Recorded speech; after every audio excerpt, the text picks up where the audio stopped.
Megacanal Sonora presenta.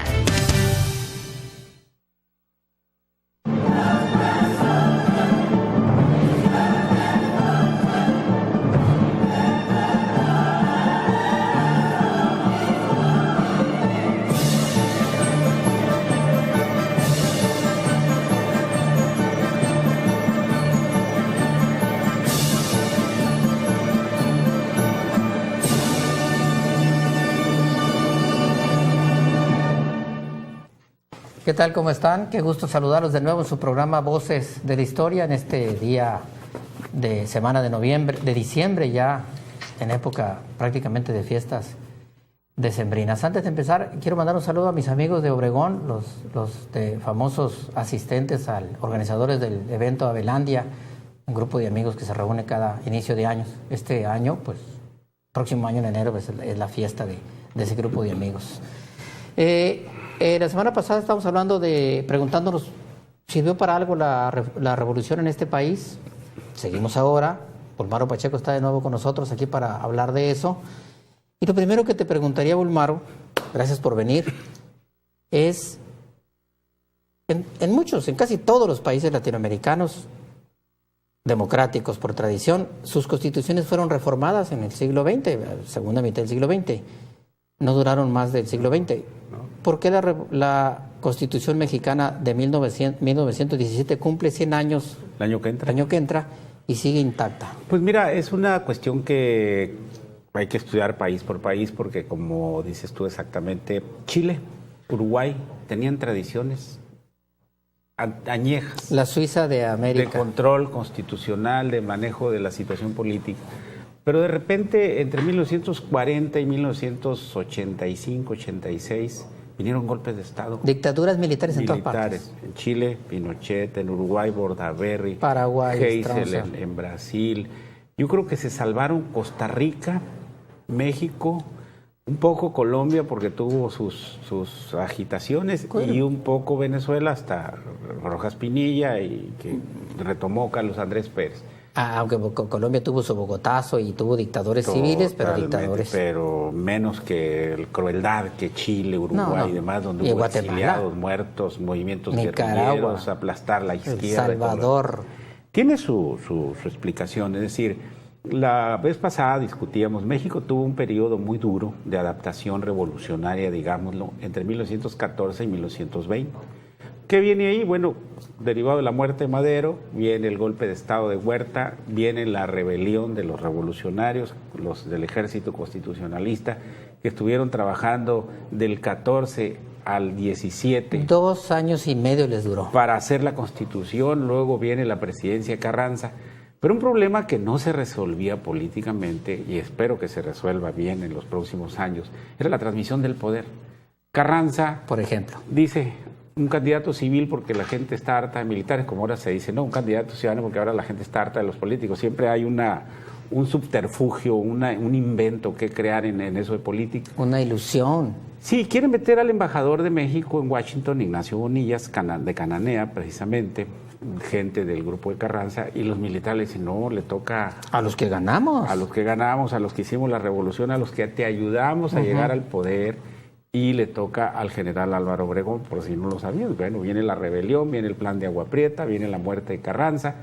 Ya teníamos la Constitución del 17 que señalaba bien la sustitución presidencial, pero no el método de cómo designar, cómo elegir al candidato o a quien iba a ser el presidente.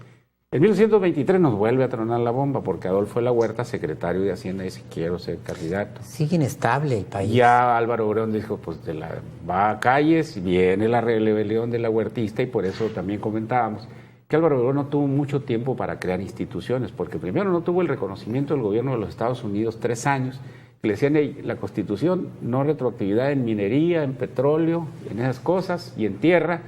Y bueno, vamos a ver cómo te reconocemos. Hasta el 4º año lo reconocieron. Viene Calles, crea instituciones importantes, el Banco de México, se empieza a imaginar la creación de un partido político, la Comisión Nacional de Irrigación, la Escuela Rural, reforma la administración pública, pero Obregón vuelve a decir... Pero esto se llama... Otra vez... Déjame interpretar hasta ahí. La Constitución, el 19, caótico. El periodo porfirista, con una estructura de la administración pública muy pobre, y luego viene la revolución, pugnas entre los mismos revolucionarios, y no había administración pública ni siquiera sólida, ni siquiera creada, nada. No, claro. Vivíamos con lo que había dejado Porfirio Díaz. Sí. Entonces hay que crear una estructura de la administración pública para poder administrar el país, el que esté, y no hay. Y para poder llevar a la realidad lo que establecía la Constitución. Sí, Cómo aplicar por ejemplo, políticas agrarias, hidráulicas, educativas. Educativas. Obregón alcanza a crear la Secretaría de Educación solamente. Cómo ejercer el poder desde el punto de vista de la centralización de la administración de parte del Ejecutivo y cuál es la relación con el resto de los poderes, tanto judicial como legislativo y el de los gobernadores. ¿Y qué me dices de la federalización? Bueno, pues una república igualmente, federal, es decir, con bueno, los estados eso libres y pudo soberanos. sucedernos a nosotros, es una hipótesis, lo que le pasó a Chile, a Uruguay, a Brasil en 1928 cuando matan a Obregón.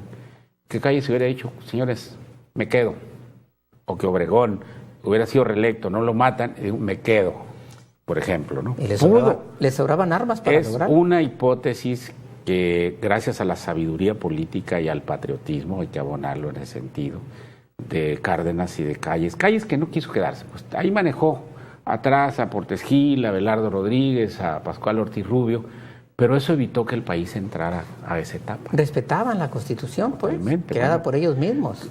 Básicamente, hasta el Y mismo Huerta. hay que aguantarse mucho para que no te tiente el poder de quedarte, ¿eh? Hasta el mismo Huerta, cuando le manda el telegrama a los gobernadores y le dice, oye, a partir de hoy yo soy el presidente porque renunció Madero y el Senado me designó presidente, estaba mal. No era el Senado el facultado para designar un presidente de la República, sino el Congreso. La Constitución habla del Congreso. Entonces, lo de Calles y lo de Cárdenas nos evitó entrar a esa larga noche que en muchos países. Dictadura. ¿Cuánto duró en Chile, por ejemplo, del 73 al 90 casi? Imagínate. Pero deja tú eso, años. los presidentes civiles que dicen, soy indispensable, me quiero quedar, reforman la Constitución, ya están. Que es otro de los vicios de Nicaragua, de Venezuela, de Ecuador quiso ser en Bolivia y en un plebiscito le dijeron que no. Hay regímenes como el chileno, por ejemplo, que hay reelección de cada 4 años, por ejemplo. Los periodos sexenales se han acotado en general. Pero yo creo, Nacho, que la sabiduría política que hemos demostrado en México, nuestros antecesores sobre todo, evitó que nos fuéramos por esa vía del golpe de Estado y todo. Y bueno, también son pruebas que responden a lo que tú dices. ¿Sirvió la revolución? Sí. Una constitución que va a cumplir 100 años. ¿Cuántos cumplió? ¿Cuánto duró la del 24, por ejemplo? Pues duró, no sé, 4 años, 5. Pues del 24, bueno... 1824, había un la transitorio en la Constitución del 24, fíjate, que decía que estaba prohibido reformarla en los próximos 5 años. Pues hubo como 5 entre el 24 y el 57. Pero cuando se cumplieron los 5 años, se vino el desorden, salió lo de las 7 leyes, que la no eran Constitución del 46, sí. Que era un grupo que llegaba y decía, ay, desconozco la Constitución del 24 y ahora tengo la mía.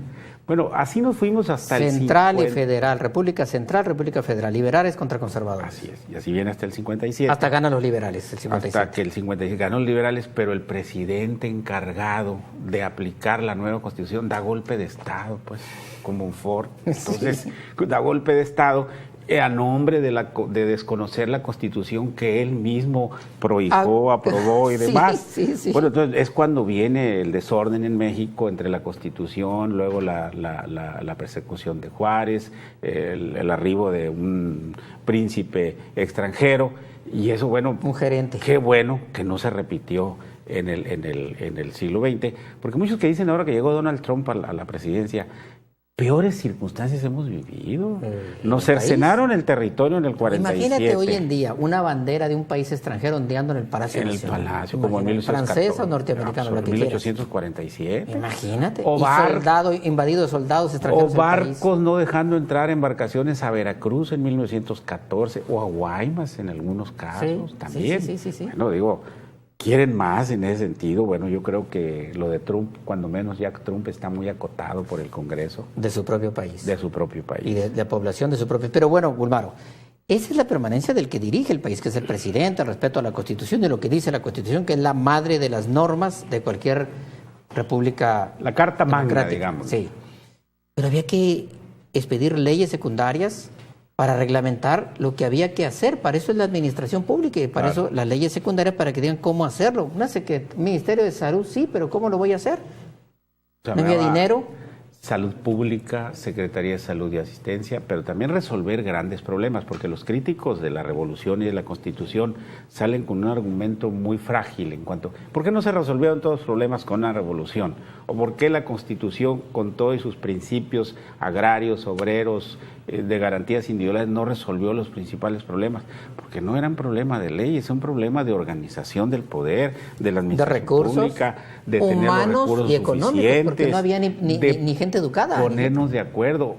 Por ejemplo, una de las cosas que más han llamado la atención de los teóricos políticos que analizan el caso mexicano, ¿por qué se vuelve a repetir en 1994 la muerte de un aspirante a la presidencia como en el 28?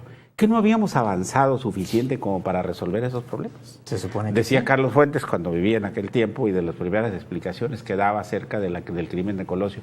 Qué malo, decía, que el sistema mexicano regrese a etapas ya superadas donde resolvía a balazos las cosas. A ti te consta que hubo una etapa en que resolvíamos a balazos las cosas, ¿no? Sí, los diputados iban empistolados a la Cámara cuando después de la elección Gonzalo Santos y se sacaban las armas unos con otros. O se oponía un senador a una reforma constitucional y se lo echaban. Con la lengua cortada. O Belisario Domínguez se echaba un discurso, iban por él al hotel y lo mataban. Es decir, esas etapas todavía están en México, las hemos visto en algunas regiones muy violentas como Guerrero, Michoacán, Oaxaca, Chiapas, el mismo Distrito Federal, donde todavía hay agresión. Acaban de matar a una presidenta municipal empezando el año en su casa, y no la mataron, en su casa, frente a sus familiares. Creo que la Federación Nacional de Alcaldes llevaba un récord de más de 40 alcaldes muertos, por ejemplo, ¿no? Entonces, la gente cuestiona que una constitución como la nuestra tenga muchas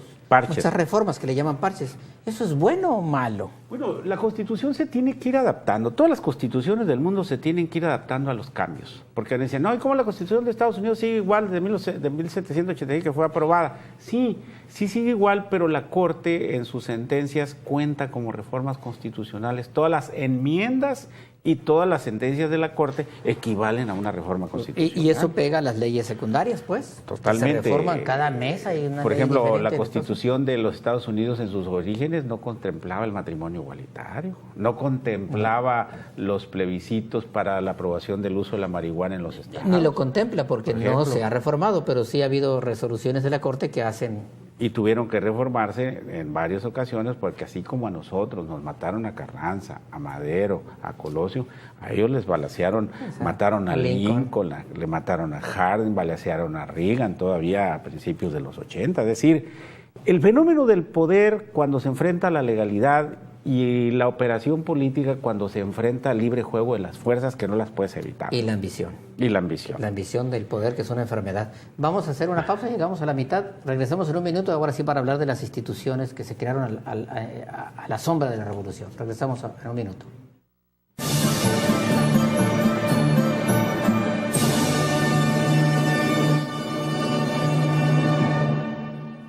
Culturales, la capacitación de los maestros, sí, pero realmente la auténtica federalización viene con Torres Bodet en el gobierno de Ávila Camacho. ¿Cuántas modificaciones ha tenido la Constitución, César García? 715 hasta ahorita, desde 1917 hasta hoy, con la excepción de 17 artículos que no han sido modificados, intocados. ¿Quién se encarga de crear la Constitución el 17? Dice Ernesto Rodríguez. La iniciativa de Venustiano Carranza, tomando en consideración la de la Constitución del 57, que nada más le propone reformas, pero llegan los revolucionarios, la deshacen y crean una nueva Constitución. Recordemos que lo hacen esto en Querétaro, que participan ahí los generales y los pensadores y los ideólogos de la revolución. De cada grandes pensadores de la revolución. Jara, hay enormes debates. Totalmente. Libros se pueden sacar de ahí de los pensadores. Totalmente. ¿Había sistema educativo antes de la revolución? Pregunta Margarita Ramos. Sí, aquí hemos platicado mucho, Nacho y yo, de, por ejemplo, un intento del exgobernador de Álamos, Ortiz Retes, el Colegio de crear Sonora, un el sistema Instituto Científico de y educación Literario superior, un gobernador que le dio mucho impulso a la educación, Ramón Corral, Ignacio Pesqueira y todos ellos, ¿no? Pero el sistema, el gobierno nacional no tenía un sistema educativo. No. Porfirio Díaz tuvo un... Estábamos muy lejos, la federación no podía ni sostenerse a sí misma, había una muy débil evolución de las instituciones educativas. La primera normal pues se crea a finales del siglo XIX, la preparatoria con Gabino Barreda por órdenes de Juárez, pero en la el Universidad DF. Nacional en 1905 con Justo Solo Sierra, en el solo en el Distrito DF, claro. En el Estado eran los gobiernos Claro, estatales y los hacendados. había gente que iba de aquí a México a estudiar medicina, a estudiar leyes y a estudiar ingeniería, que eran las carreras típicas. Y antes de eso se iba en Europa.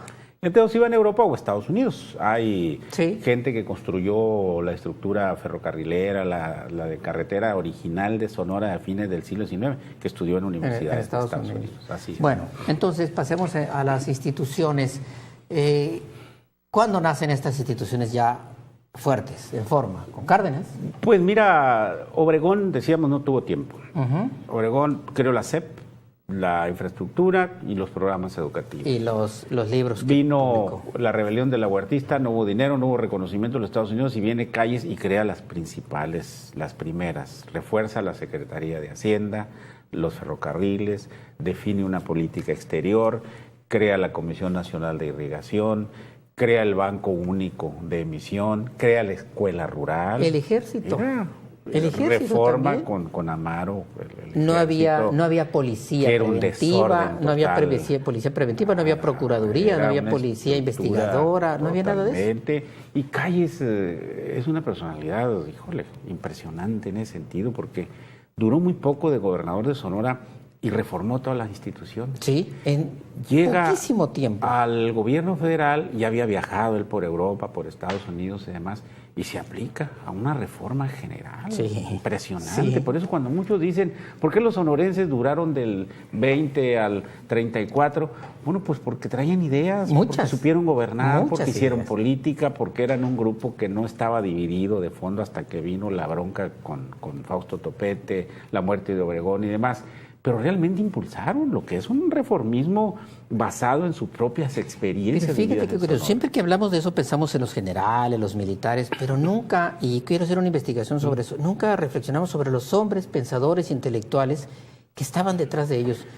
Había por cada uno de ellos 2 o 3 intelectuales trabajando. Eran políticos, se ocupaban de la política, pero estaban rodeados de pensadores. Pero había una característica que también era muy ad hoc a esas gentes, a la grandeza de esas gentes. No temían rodearse de gente superior a ellos.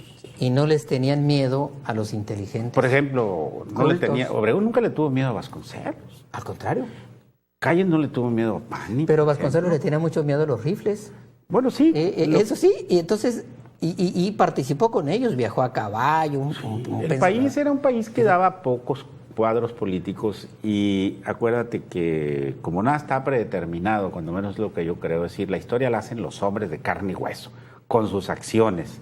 Y Así sea Gandhi, Mandela Luther o Álvaro King, Obregón. o Álvaro Obregón, Emiliano Zapata, actúan con base en una idea, acción y transforman su realidad. Esa es la historia. No hay nada de predeterminación de que porque las fuerzas productivas indican que el desarrollo será así. No. Entonces yo creo que como había pocos cuadros y México estaba en una transición donde el México nuevo no terminaba de llegar y el México viejo no terminaba de irse todavía. Entonces no era fácil crear cuadros que dominaran las principales disciplinas del desarrollo de México. Entonces, ¿a quién metes en Hacienda? ¿O a quién metes a negociar con los Estados Unidos? O en obras públicas. ¿A quién le mandas a Europa? Pocos ¿Por ingenieros. qué? Bueno, pues porque en aquel tiempo México ya era la nación rica que es ahora.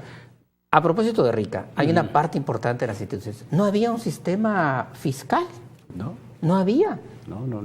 No existía. No Bueno, existían los el impuestos. Solo se impuesto cobraban los sobre- impuestos en las aduanas El marítimas. impuesto sobre la renta realmente lo trae Calles ya a finales de su gobierno. El gobierno porfirista no tenía un modelo de fiscal establecido. Era los impuestos básicamente las aduanas. Las aduanas y las marítimas. Y muy débil al petróleo y a las minas. Y lo del tabaco y eso que venía de la colonia. Se despachaban con la cuchara grande. Y el timbre, pero cuando terminó la revolución no había un sistema fiscal. Por lo tanto, no había dinero en las arcas públicas. Y había no más había necesidades de mantener a un ejército muy grande para hacer la guerra, para protegerte, que invertir en las obras. ¿Cómo le hizo Porfirio Díaz para hacer los ferrocarriles? Pues fomentando la inversión extranjera. ¿Cómo le hizo Calles para recuperar dinero? Impuestos a las dos actividades que más dinero daban en ese momento, que eran el petróleo. Había 145 compañías que explotaban el petróleo y la minería. ¿Y qué me dices del sistema fiscal? La procuración de justicia y la impartición de justicia, ¿no había? Pues era realmente una corte muy penetrada por la política. Estás hablando de la porfiriana y todavía lo que quedó mucho después de la revolución. Después en el respeto a la división de poderes y a los tres poderes que acompañan al sistema mexicano de la primera Constitución. Porque en el porfirismo los que impartían la justicia eran los hacendados, a azotes. Bueno, sí, era un sistema de justicia caricaturesco donde había persecución, donde no avanzaban los juicios. La famosa acordada. Hasta que llegaron los abogados de la generación del 15 que ayudaron a Obregón y ayudaron a Calles a un sistema de justicia ya más o menos, porque mira, en justicia, a León Toral, por ejemplo.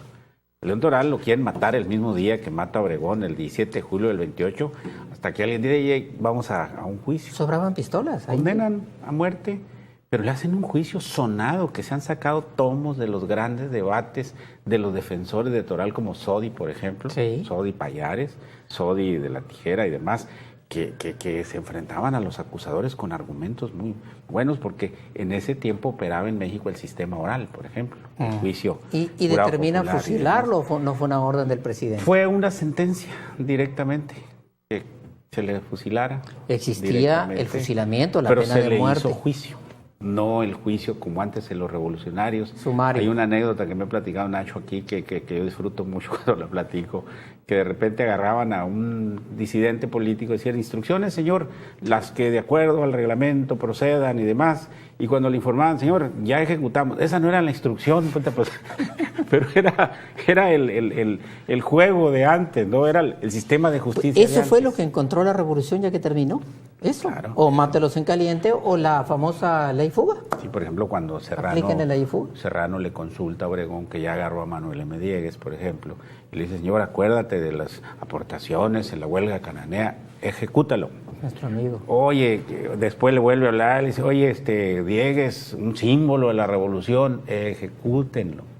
Y ya la tercera le dice, si no lo ejecutas, ya no vuelvas a llamar, te vamos a ejecutar a ti, ¿no? Bueno, y así muere. Y poco tiempo después lo ejecutó. Absoluto, y muere Salvador Alvarado. Todos ellos, bueno. Totalmente. Ese era un sistema de justicia que nos heredaron mucho y que habría que terminar con él y que todavía estamos batallando. La Procuraduría General de la República, ¿cuándo Hay un nacería? debate, porque la primera ley la manda Portes Gil directamente. Hay un debate entre él y Luis Cabrera, muy famoso, sobre la misión del Procurador General de la República. Como me hubiera gustado conocer esos personajes. Porque en esa etapa estaba la definición si iba a ser el que iba a impartir justicia, tipo fiscal en Estados Unidos, que hasta ahora hace poco se reformó, o el representante jurídico del Poder Ejecutivo. Quedó como representante jurídico hasta hace 10, 12 años. Ese debate lo ganó Portes Gil a Luis Cabrera. Se llevaron años y años, sobre todo definiendo la figura del procurador. ¿Qué era el procurador?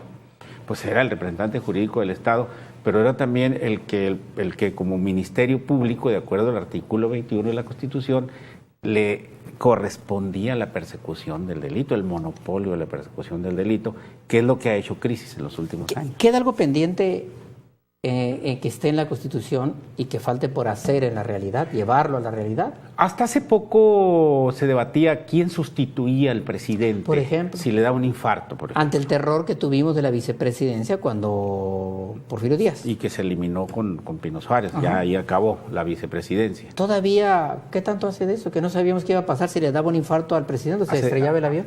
De 2010 todavía era un problema. De 2010 en adelante, hace apenas 6 años, se establece que si hay la falta del presidente súbita, el secretario de Gobernación queda encargado del despacho mientras el Congreso Elige. decide quién. Si es la desaparición se da antes de los 2 años, se convoca elección. Y hay un interino. Si la desaparición se da en los últimos 4 años, se nombra un interino que termine el periodo.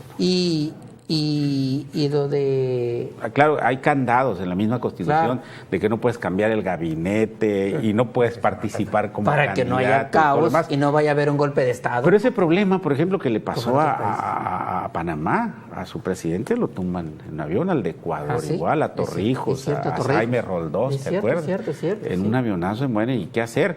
Si ahorita no nos podemos poner de acuerdo en la reforma de un artículo de la ley del Seguro Social, por Imagínate, ejemplo, para nombrar un presidente Para nombrar que- un presidente, nos íbamos a desgarrar y vendría... Ahí es donde puede haber un golpe de Estado y dicen los militares, a ver, no se ponen de acuerdo, aquí hay que poner orden y lo pongo yo como en Chile. o cualquier Eso otro país. es un asunto que no ha sido probado en la realidad, pero ahí está ya, la Constitución. El otro es cuando se matan a un candidato, por ejemplo. No sabíamos qué hacer. La reacción, porque hubo una reacción de que se reformara la Constitución para que fuera fulano, una fracción dijo no, ¿qué ya. tal si hubiera sido el candidato nuestro? ¿No? Y ya no hubo forma y ya no había de dónde echar mano de candidatos, pues. Pues es legalmente. que se te Los que agotan, podían ser. imagínate de la Constitución del Estado de Tamaulipas cuando matan al candidato una semana antes de la elección. Ni siquiera puedes cambiar su nombre en las boletas. Pues no, simplemente dice, señores, va fulano de tal y ni modo, voten por el otro. Y ese o le así. vamos a contar los votos. O en el Estado cuando mata un rayo a un candidato a presidente municipal y no avisan y lo eligen y entra el hermano, por ejemplo, por ahí en los O 50. el amparo, por ejemplo, tan abusado y manoseado el amparo. El amparo es apenas empieza a ser una realidad, creo yo, ¿no? Bueno, una garantía de protección a tus derechos. Que viene desde fue unas aportaciones de la Constitución Por del cierto, 17. hay un exceso de un diputado local que dice que hay que limitar el número de amparos. Por favor, hombre, tramita los que quieras. Es que- Ya la autoridad decide si te los da o no, y punto, ¿no? Es como limitar las multas de tránsito, solamente 10 por persona. Sí, sí ha funcionado la revolución, sí sirvió Claro. para mucho. Bueno, en resumen, Creó instituciones. somos lo que somos gracias a la revolución y hemos vivido con estabilidad. Tenemos una constitución que va a cumplir 100 años. A Del ver, 17. ¿qué país de América Latina? Ninguno. ¿Qué país de Europa del Este, de los que vivieron bajo la cortina del de hierro? África, ¿Qué tampoco. país africano se anima a decir que su constitución va a cumplir 100 años? Y el gran interrogante, aunque muchos obviamente disienten de nosotros, ¿cómo le ha hecho México para que su constitución dure 100 años? ¿Y cómo no le hicieron los mexicanos de entonces para que una durara 33 y la otra 60? Y la pregunta es, ¿qué tiene que hacer esta nueva generación de políticos y de mexicanos, que son la mayoría de jóvenes, para lo que se avecina en el resto del Pues siglo demostrar- respecto a la Constitución y cuál sería o debe ser la forma de cómo debemos vivir en este país los mexicanos? Yo insisto que se necesita hacer una reforma del Estado y que incluya, digo yo, una nueva Constitución. Y ahí la dejo chillando. la Reforma del víbora chillando. Estado que garantice más viabilidad en lo financiero, lo político, lo económico, lo jurídico y lo social. En todo. ¿Por qué? Porque tienes que equilibrar los intereses de todos, no nomás los de un grupo o de una clase. Como lo estábamos haciendo el 17. La historia te demuestra que cuando el gobierno se apega a una clase, truena como Porfirio Díaz. Vale la pena festejar el próximo 17, prepárense el 5 de febrero a la revolución, el centenario de la Constitución de este país. Gracias a ella vivimos Y la de como Sonora vivimos. en septiembre. Igual. Nos vemos la próxima semana con otro tema. Hasta luego.